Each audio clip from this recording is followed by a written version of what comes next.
Good evening all of you. इस short video में हम एक बार फिर ग्रामर के कुछ टॉपिक देख सकते हैं जो क्लास 10th और 11th के लिए अक्सर एग्ज़ाम में पूछे जाते हैं। तो एक ही ऐसे ही एग्ज़ाम आरबीएससी के पेपर के कुछ क्वेश्चन हम सरल करेंगे इसमें। तो आइए हम देख लेते हैं। मेक योर ग्रामर इजी, यानी ग्रामर के जो जो क्वेश्चन ग्रामर सेक्शन के आते हैं उनको हम आसानी से कैसे सरल कर सकते हैं, तो हम डिटेल से देखेंगे उन्हें। चलिए देख लेते हैं ग्रामर के इस सेक्शन में जो अक्सर सेक्शन बी या सी में पूछे जाते हैं। तो यहाँ पर हम देख पा रहे हैं, fill in the blanks with the correct form of the verb given in the bracket. Correct form of the verb means tense को भरना। तो कभी आपको 4 नंबर के, कभी 5 नंबर के, जैसा जैसा वेटेज डिसाइड किया जाता है ऐसे पूछे जाते हैं। चलिए हम देख लेते हैं इसमें। जैसे पहला सेंटेंस यहाँ लिखा हुआ है, Rama dash early in the morning. तो यहाँ पर इस सेंटेंस में बेटा क्या है, इस सेंटेंस के अंदर आप देख रहे हैं कि हमें गेटअप का करेक्ट फॉर्म भरना है। हमें गेटअप वर्ब का करेक्ट फॉर्म भरना है कि गेटअप का कौन सा टेंस आएगा। तो हम देख रहे हैं यहाँ पर Rama early in the morning, यानी रामा की ये एक आदत बताई जा रही है, उसका डेली रूटीन बताया जा रहा है इसमें। तो डेली रूटीन को बताने के लिए हमारे पास कौन सा टेंस है, प्रेजेंट सिंपल। और प्रेजेंट सिंपल का फॉर्मूला क्या है, सब्जेक्ट प्लस वर्ब की फर्स्ट फॉर्म। और यदि सब्जेक्ट एक वचन का होता है तो हम क्या यूज करते हैं, हम एस या ईएस यूज करते हैं। तो हमारा करेक्ट आंसर क्या हो गया, यहाँ गेट्स अप। क्या हो गया, यहाँ गेट के साथ में हम एस लगाएंगे तो हमारा आंसर हो गया gets up early in the morning, यानी रामा हमेशा सुबह जल्दी उठता है। तो ये उसका रूटीन हो गया, तो इसमें एस लग जाएगा। चलते हैं नेक्स्ट पॉइंट, क्वेश्चन नंबर 2 में। I dash coffee when he came in. अब देखिए यहाँ पर एक रूल हमें जानने को मिलेगा, दूसरे में हमें एक रूल जान सकते हैं।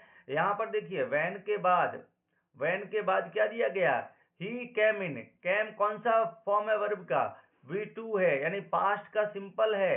पास्ट का सिंपल किसके साथ यूज हुआ है, व्हेन के साथ यूज हुआ है। जब पास्ट सिंपल व्हेन के साथ दिया गया हो तो उससे पहले वाले सेंटेंस में क्या कौन सा टेंस आता है, पास्ट का कंटिन्यूअस।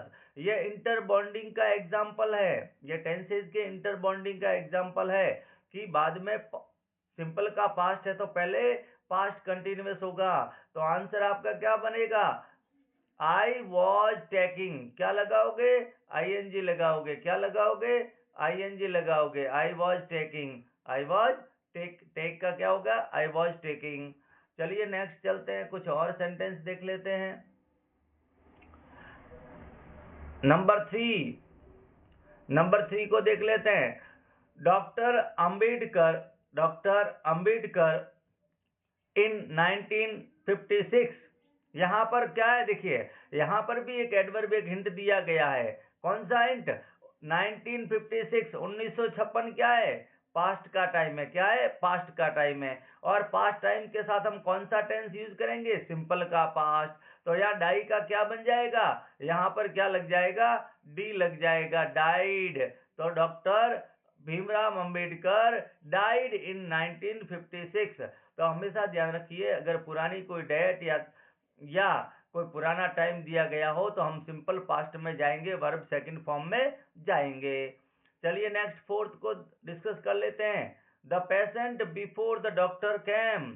और ये अक्सर पूछा जाता है कॉम्पिटिटिव एग्जाम या क्लास के या स्कूल के एग्जामिनेशन में कि देखो यहाँ पर भी हमें इंटरबॉन्डिंग का एक एग्जाम्पल दिया गया। टेंस की इंटरबॉन्डिंग का एग्जाम्पल कौन सा, कि हमें एक रूल है कि अगर बिफोर के बाद में अगर सिंपल पास्ट है तो पास्ट का परफेक्ट कहाँ पर आएगा, पास्ट का परफेक्ट बिफोर से पहले।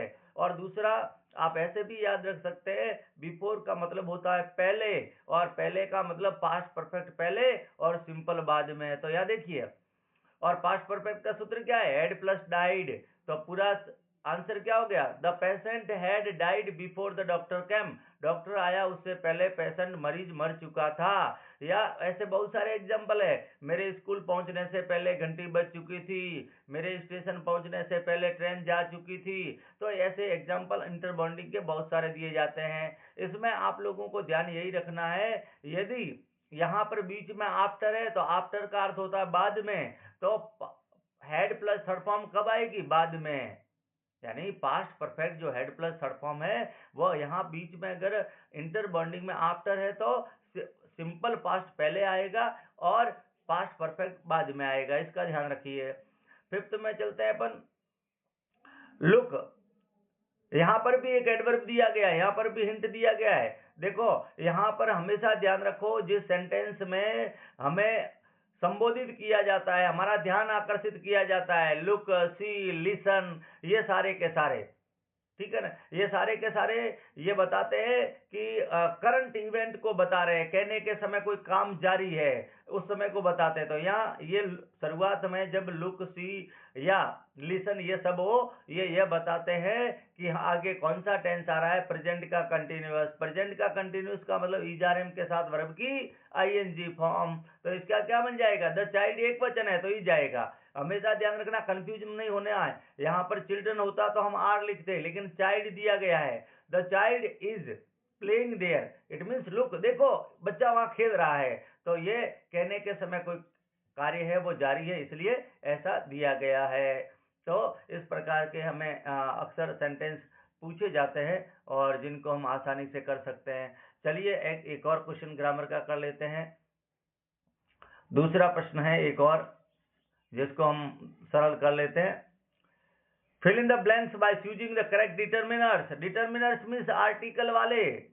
आर्टिकल में तो ए एन दी यही आते हैं। डिटर्मिनर का मतलब जितने भी निर्धारक होते हैं, जितने भी जैसे मैनी, मच, फ्यू या लिटल, ये सारे के सारे, सम, एनी, ये सारे के सारे डिटर्मिनर्स है जो किसी संख्या को लगभग या फिक्स डिसाइड करते हैं, वो डिटर्मिनर है। डिटरमाइन करते हैं किसका? नंबर और quantity of a noun. Determine कौन से होते हैं? जो किसी संज्ञा की संख्या, मात्रा आदि डिसाइड करते हैं। तो ये आर्टिकल का बड़ा रूप हो गया। यहां पर देख लेते हैं, पहला दिया गया है सी इज डैश एमपी। तो यहाँ पर ए आएगा या एन आएगा। तो हमेशा ध्यान रखना, जब हम शॉर्ट फॉर्म होती है उसका पहला उच्चारण देखते हैं। जब हम एमपी का उच्चारण करते हैं तो एमपी लिखते हैं तो पहले अक्षर कौन सा लिखा जाता है? ए लिखा जाता है। कौन सा लिखा जाता है? ए लिखा जाता है। और जब ए लिखा जाता है तो हम क्या करेंगे? एमपी को लिखना है तो हम क्या लिखेंगे? ए म। तो पहला अक्षर क्या हो गया? ए की ध्वनि आई। ए की ध्वनि आई तो आर्टिकल कौन सा आएगा? एन आएगा। कौन सा आएगा? एन आएगा। तो सी इज एन एमपी। और अगर ये कहिए, अगर मैं इसी प्रश्न को अगर इसको मैं एब्रीविएशन जो दिया गया ना, इसको अगर मैं फुल फॉर्म में लिख दूं, सी इज, और अगर मेंबर ऑफ पार्लियामेंट, यानी एमपी का शॉर्ट फुल फॉर्म क्या होता है? Member of parliament. अगर मैं इसको शॉर्ट फॉर्म की जगह फुल फॉर्म लिख लेता हूं तो यहाँ पर क्या आएगा? यहाँ पर ए आएगा। She is a member of parliament.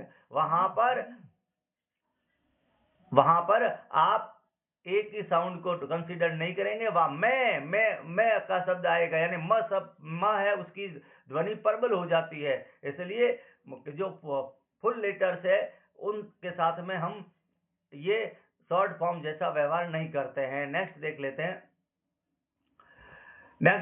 How dash milk do you take daily. तो अब यहाँ पर मैनी आएगा या मच आएगा? तो मात्रा के लिए क्या आता है? मच आता है। तो हम यहाँ क्या भरेंगे? मच भरेंगे। क्या भरेंगे? मच भरेंगे। अगला देख लेते हैं। There are dash student in a library, it is almost empty. देखो यहाँ पर हिंट दिया गया है कि लाइब्रेरी में बच्चे कितने हैं? इट इज एम्प्टी, लगभग खाली है। इसका मतलब नकारात्मक मात्रा बताने के लिए हमारे पास कौन सा डिटर्मिनर है? फ्यू। कौन सा है? फ्यू, न के बराबर। फ्यू का मतलब न के बराबर, यानी लाइब्रेरी में बहुत कम बच्चे। तो यहाँ पर केवल फ्यू आएगा, केवल फ्यू आएगा, क्योंकि आगे हिंट दे दिया इट इज ऑलमोस्ट एम्प्टी, लगभग खाली के बराबर है। तो हमें पता चला कि ए फ्यू आएगा। अगला देख लेते हैं। Would you have dash T. यहाँ पर क्या हो रहा है सेंटेंस में, या सेंटेंस में मनुवार की जा रही है। जहां पर हम ऑफर करते हैं, मनुवार करते हैं, वहां पर कौन सा डिटर्मिनर भरते हैं, हम सम का भरते हैं। वैसे रूल क्या है, प्रश्नवाचक वाक्यों में कौन सा डिटर्मिनर आता है, एनी आता है। लेकिन जब ऑफर मनुवार चॉइस पूछी जाती है तो वहां पर सम आएगा। तो हमारा डिटर्मिनर कौन सा सही आएगा, यहाँ पर सम आएगा। कौन सा आएगा, सम आएगा। चलिए नेक्स्ट और देख लेते हैं, last. English is spoken by. अब यहाँ पर देखिए बाय डैश इंग्लिश आया है, तो यहाँ पर आर्टिकल दिए गए हैं कि यहाँ ए आएगा, एन आएगा या द आएगा। तो हमेशा ध्यान रखो इंग्लिश किसके द्वारा बोली जाती है, इंग्लिश बाय डैश इंग्लिश। यहाँ इंग्लिश का मतलब क्या है, या इंग्लिश का मतलब है अंग्रेज। तो जब कोई भी शब्द पूरी कम्युनिटी के लिए यूज होता है, तो हमेशा याद रखो कोई भी शब्द पूरी कम्युनिटी के लिए यूज होता है तो वह वहां पर कौन सा आर्टिकल लगता है, द लगता है। कौन सा लगता है, द लगता है।